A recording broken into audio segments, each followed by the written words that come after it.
Hello students, welcome to my YouTube channel learn maths.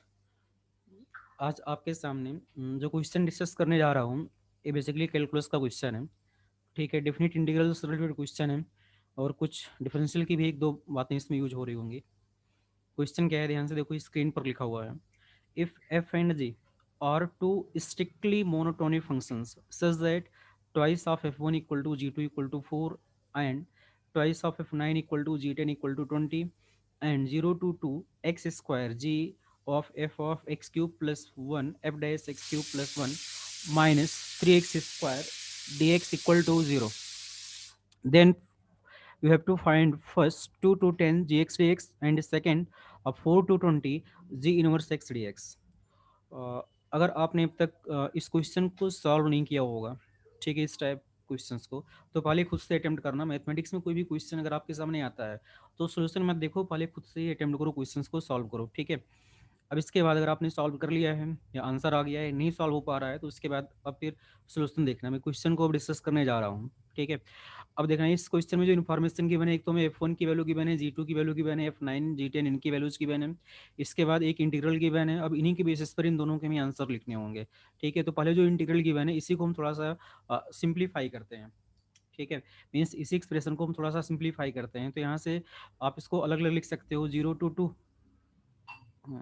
to 2 x square g of f of x cube, sorry यहाँ पर x cube लिखा हुआ है। ठीक है, f of x cube plus 1, इसके बाद f dash x cube plus 1 d x equal to, इसको ऐसे to 0 to 2 3x square d x. ठीक है, अब आगे इसको थोड़ा सा सिंप्लीफाई करते हैं। ठीक है, अब सिंप्लीफाई कैसे करेंगे देखना। यहाँ पर कुछ नहीं करना है, इसमें सिंपल सब्स्टिट्यूशन का यूज करना होगा। कैसे, देखो यहाँ पर आपको जो गिवन है F dash x cube plus 1 लिखा हुआ है, यहाँ पर एक्स स्क्वायर लिखा हुआ है। इसका मतलब एक क्वेश्चन आपसे कह रहा है कि आप F of x cube plus 1 को टी पुट करो।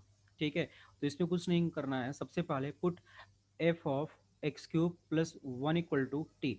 अगर आपने इसको टी पुट किया, अब इसको जब डिफरेंशिएट करोगे तो डेरिवेटिव किसका क्या हो रहा होगा, F dash x cube plus 1, फिर एक्स क्यूब प्लस 1 का जो डेरिवेटिव हो रहा होगा। ठीक है, और 3x square d x equal to d t. अब यहाँ से देखना है एक्स स्क्वायर का भी टर्म आ गया और F dash x cube plus 1 का भी टर्म आ गया। ठीक है, ये आपका जो टर्म हो रहा होगा F dash x cube plus 1 x square d x, A D T by 3 हो जाएगा। ठीक है, तो अब इस क्वेश्चन को हम दोबारा लिखते हैं, मतलब सिंप्लीफाई करके। अब अभी लिमिट पुट कर रहा हूँ।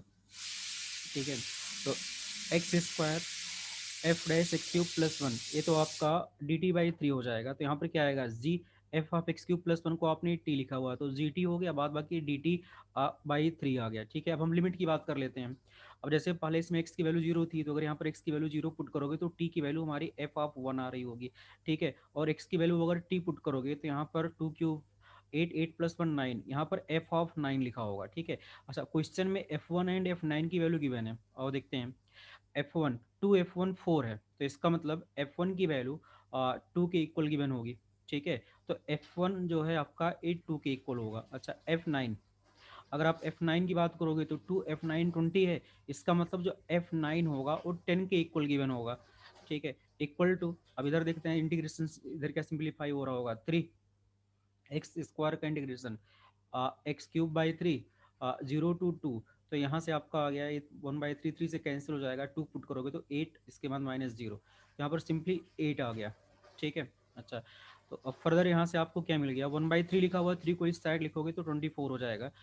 F1 का मतलब 2 है, तो 2 to 10 g t d T, 2 to 10 g t d T, इसकी जो वैल्यू आ रही है फाइनली 24 आ रही है।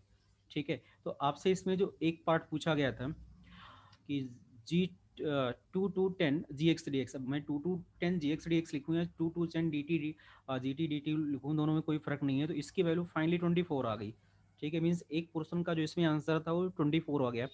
अब इसके बाद इसमें जो सेकंड पार्ट है ना, सेकंड पार्ट लिखा हुआ 4 to 20 ji inverse x d x find करना है। अब एक बात सुन लेना बच्चे स्टूडेंट्स, कि इसमें जो गिवन डेटा है, गिवन डेटा पर हम इनवर्स को फाइंड नहीं कर सकते। ठीक है, कोई इन्फॉर्मेशन ना तो जी एक्स के बारे में मालूम है, कुछ पॉइंट्स पर वैल्यूज मालूम है, तो पॉइंट्स पर वैल्यूज से आप इनवर्स फाइंड नहीं कर सकते हो।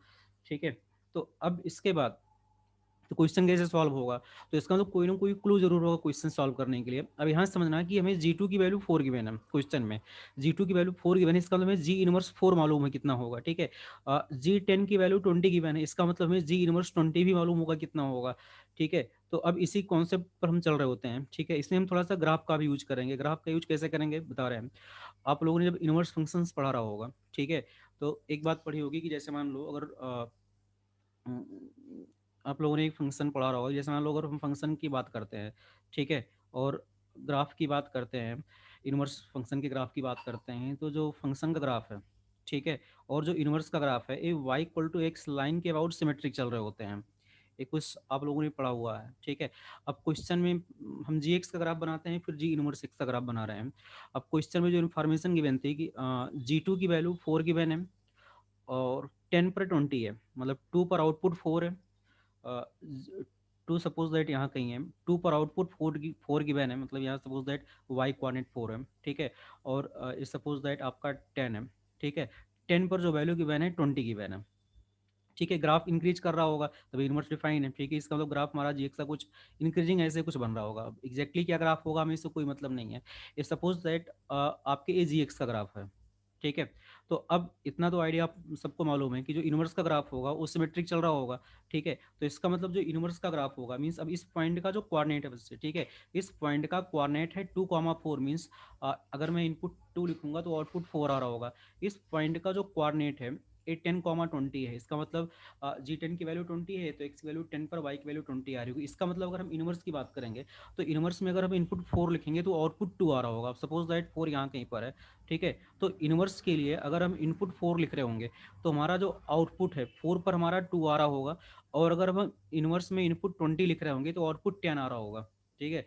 कैसे जी 10 की वैल्यू 20 की वैन है, इसका मतलब जो जी इनवर्स 20 होगा और 10 के इक्वल होगा, ऐसे ही जी इनवर्स 4 2 के इक्वल होगा। तो 20 पर जो वैल्यू आ रही होगी, ठीक है, वो हमारी 10 आ रही होगी, ठीक। मीन्स अब इसका जब आप इमेज बनाओगे तो इस टाइप में इमेज हमारा बन जाएगा। फिर graph y equal to x line के अबाउट सिमेट्रिक चल रहा होगा, ठीक है। ये फंक्शन का ग्राफ है और हमारा ये जी इनवर्स एक्स का ग्राफ है। यहाँ तक तो आइडिया हो गया होगा। अब आपसे जो क्वेश्चन में पूछा जा रहा था, क्वेश्चन में क्या पूछा जा रहा है आपसे, क्वेश्चन में जो पूछा जा रहा है 4 to 20 ji inverse x d x पूछा जा रहा है, ठीक है। अब सुनो ध्यान से, 4 to 20 ji inverse x d x means basically आपसे इस एरिया की बात चल रही है, ठीक है। आपसे ये एरिया पूछा जा रहा है। अब इसको फाइंड कैसे करेंगे, इनवर्स तो मालूम नहीं है। अब सिमेट्री से, ठीक है, यहाँ पर जो एरिया बन रहा होगा मतलब इनवर्स और एक्स एक्सिस के बीच का जो एरिया बन रहा होगा वही एरिया फंक्शन और वाई एक्सिस के बीच का बन रहा होगा। मीन्स बाई सिमेट्री ये दोनों एरिया सेम होंगे, ठीक है। ये आपके जो दोनों एरिया सेम होंगे, अगर इस एरिया को मैं ए से डिनोट कर रहा हूँ तो यहाँ पर जो एरिया बन रहा होगा यहाँ पर ए एरिया भी हमारा ए के इक्वल होगा, ठीक है। अच्छा, अब सुनो, अब इस एरिया को कैसे हम फाइंड करें यहाँ पर, ठीक है। तो इसके लिए अब आपको देखो थोड़ा सा दिमाग लगाओ यहाँ पर कि इस पॉइंट का जो कोऑर्डिनेट है 10,20 इस पॉइंट का कोऑर्डिनेट, ठीक है। तो हम एक काम करते हैं, अ, ये जो एक रेक्टेंगल टाइप का आपको दिख रहा है, ठीक है, आप इस रेक्टेंगल का एरिया लिख सकते हो। इस रेक्टेंगल के एरिया से, ठीक है, यहाँ भी एक रेक्टेंगल दिख रहा है, इस छोटे वाले रेक्टेंगल का एरिया आप सेपरेट कर दो, प्लस यहाँ पर जो इनवर्स वाला जो एरिया मतलब सॉरी जो जी का एरिया बन रहा है इसे भी अगर आप सब्ट्रैक्ट कर दो तो आपको जो actual area capital A find करना है वो एरिया मिल जाएगा, ठीक है। तो फाइनली अब मैं कैपिटल ए की वैल्यू लिखने जा रहा हूँ। तो जो बड़ा सा रेक्टेंगल है इसका एरिया कितना होगा, ए लेंथ 10 यूनिट होगी, ठीक है। और विड्थ एक मतलब एल इंटू बी 10 है और ए 20 है, तो इसका मतलब 10 into 20 हो जाएगा जो बड़े वाले रेक्टेंगल है इसका एरिया। अब माइनस इसमें से हमें क्या माइनस करना होगा, एक तो जो छोटा वाला रेक्टेंगल है इसका एरिया माइनस करना होगा। ए 2 हो रहा है, हाइट 4 है, तो 2 into 4 प्लस इसके बाद ये जो जी का जो एरिया बन रहा होगा 2 से 10 के बीच में, ठीक है। मीन्स 2 to 10 बेसिकली यहाँ पर जी एक्स डी एक्स लिखा होगा, ठीक है। अब 2 to 10 g x d x भी आपने सिंप्लीफाई किया था कि इसकी जो वैल्यू आ रही होगी 24 आ रही होगी, ठीक है। तो अब एक काम करते हैं इसको बस क्वेश्चन खत्म हो गया, इसको सिंप्लीफाई कर लेते हैं। तो 200 माइनस 8 + 24, 8 + 24 32 हो रहा होगा, 200 माइनस 32 आपका 168 आ रहा होगा। ये अच्छा क्वेश्चन था। इसमें जो कॉन्सेप्ट्स यूज हो रहे होते हैं, एक तो डिफरेंट के लिए जो कॉन्सेप्ट था बेसिकली जो मेन क्वेश्चन था इसमें वो इनवर्स वाला ही जो पार्ट था ना, एरिया कैसे फाइंड करना है वही पार्ट था। उम्मीद कर रहा हूँ कि जिन्होंने क्वेश्चन सॉल्व किया होगा या जिनसे सॉल्व नहीं हुआ होगा उनका डाउट क्लियर हो गया होगा। Thank you.